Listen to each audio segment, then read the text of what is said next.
Hey, long time no see. So we're going to be doing a quick video lesson for this week because I'm going to be out. So last time we talked, which was quite a while ago, but before your vacation back in June, we were looking at Smells Like Teen Spirit, and the big crux of this song is getting our grip down for power chords, right?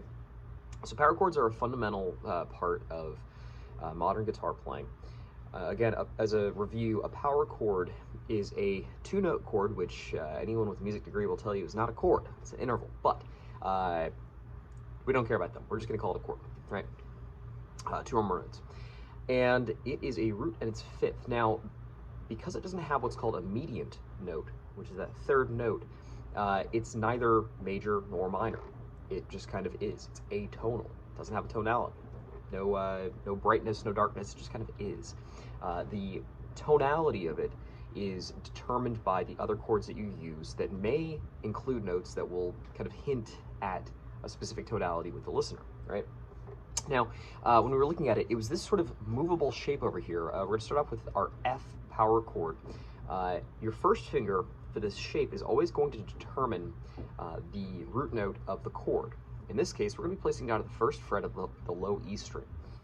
We know that it's an F because the note immediately after E is F, right? So we're placing our first finger down at the first fret of the low E string. Third finger is going to go at the third fret of the A string. That's going to be a C note. All right, so we got A sharp, B, C. All right. Now, for the fourth finger, we're going to be placing that down at the third fret of the D string. That's going to give us an octave with the F note. So this guy, same note. Classical musicians and Baroque musicians will claim that that takes away from the power of the root note for obscure, antiquated reasons. In the guitar world, it just adds more content, makes it sound bigger. It's called a power chord. What if it sounding powerful, right? So if I play this versus, there we go, there's the power. Now, this shape right here is incredibly important, all right? It's going to be moving up and down the neck, but relative to itself, these fingers are going to be maintaining the exact same orientation regardless.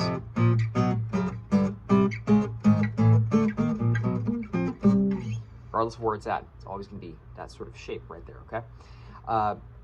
One thing that you may notice is that as you go up the neck, the frets get closer and closer together. That's because of the temperament of the instrument. Notes that are lower are further apart, notes that are higher up are closer together. And so necessarily, low notes, the frets are this far apart. By the time we get to the 12th fret, that first fret is twice the distance of the next octave up, right? And that's literally how we discover octaves. You double the frequency, so you would half the distance.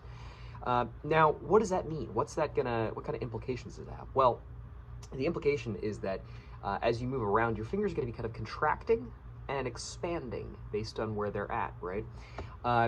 For Smells Like Teen Spirit, we don't really have to move that far. We're starting off at F at the first fret.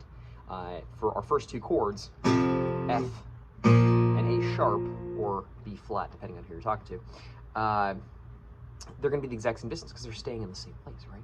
Well, now, our third and fourth chords are going to be a G sharp or A flat and a C sharp or D flat. So they're going to be slightly closer together. Now, I want you to take a look here. As I'm playing, my shoulders are square with the camera. The guitar, though, is diagonal. We've kind of talked about this a little bit about how we want the guitar to sit a little bit side saddle so that our elbow stays off to the side. I'm going to pivot for you real quick so you can see how my hand is moving and accommodating based on the chord that I'm playing. So let's say I'm playing this F, moving up to B, A sharp, or B flat. Look at my wrist. I'm not just moving my wrist up and down my entire arm, I'm compensating so that I'm always kind of making this squeezing motion. That's what we want to aim for, okay? As I move up further, the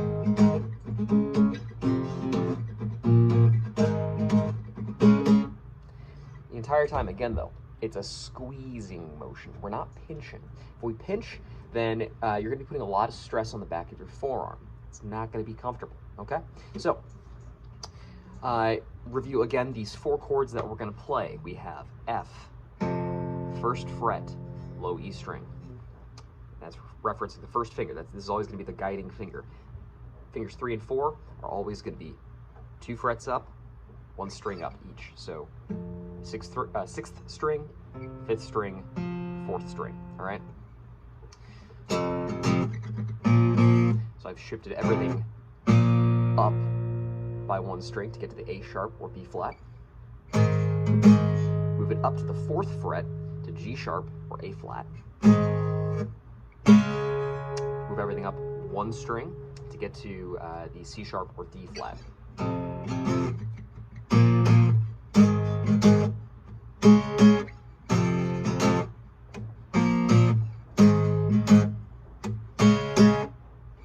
Now, 2 last things I want to point out here.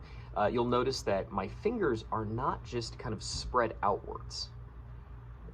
There's only so far we can go, right? Now, check this out. If we kind of spread them out, yeah, that's kind of the distance we can go. But if we go vertically, we can go much further. Now, how would we apply that? Well, when the guitar's sitting side saddle, when it's kind of coming in from our side, we can apply our fingers like this. Now, they're still facing you directly. They're just going in diagonally to the strings, okay? So, if I was to kind of pivot, so I'm facing that way, notice how my fingers are all diagonal. They're not actually lining up directly with the frets. They're not parallel with the frets. They're not perpendicular. They're diagonal, okay? Based on the profile of your neck and the shape of your hands, the length of your fingers, all that kind of stuff, the angle is going to vary just a little bit. And honestly, that's going to be the case for every single chord. There's always going to be a slight variation in how far you have to bend your fingers to accommodate, all right? So it's one of those things where it sounds daunting at first, like, oh, I have to memorize a completely new bit of posture for every single chord. Not necessarily memorize as much as develop an understanding of approach for how to grip the neck. So regardless of what chord you pick out, eventually your hand will sort of fall into place with the way that is most naturally comfortable based on whether or not the root note is on the 6th string, the 5th string, 4th string, or 3rd string. Typically your root note's not going to be on the 2nd string or 1st string, because if it's on the 1st string, then you can't really add anything else to it. If it's on the 2nd string, you only got 1 extra note, and there's not a lot of chords we're going to be playing starting up there, all right? So eventually you will be able to develop an understanding of like, oh, I'm going to go here, cool, this is how I'm going to place my fingers. Or I'm going to go here, that's how I'm going to place my fingers for like this weird, fancy, cool sounding chord. Or there we go for this E major 7. Well, you notice my thumb came up because I know that for that particular shape, I have to accommodate that. So over time, we're going to develop an understanding of how to approach so that for each and every single chord shape you could possibly play, your body will sort of know where to go, rather than just sort of memorizing the dictionary. We're learning how to find specific words based on how the dictionary is set up. Hopefully that metaphor makes sense. Cool. Lastly, the rhythm that we're playing. There's a complicated rhythm that Kurt Cobain does with a bunch of dry strokes or muted strokes with that, right, for that percussive sound. He's kind of mimicking what Dave Grohl's doing on the drums with that daku, daku, daku, daku, daku, filled from the very beginning of the song, right? Right now, we're going to be doing something pretty straightforward. It's just going to be down, up, down, down, down, down, up, down, down, down, down, up, down, down, down, down, up, down. Right? From the side, you can kind of see how it's going.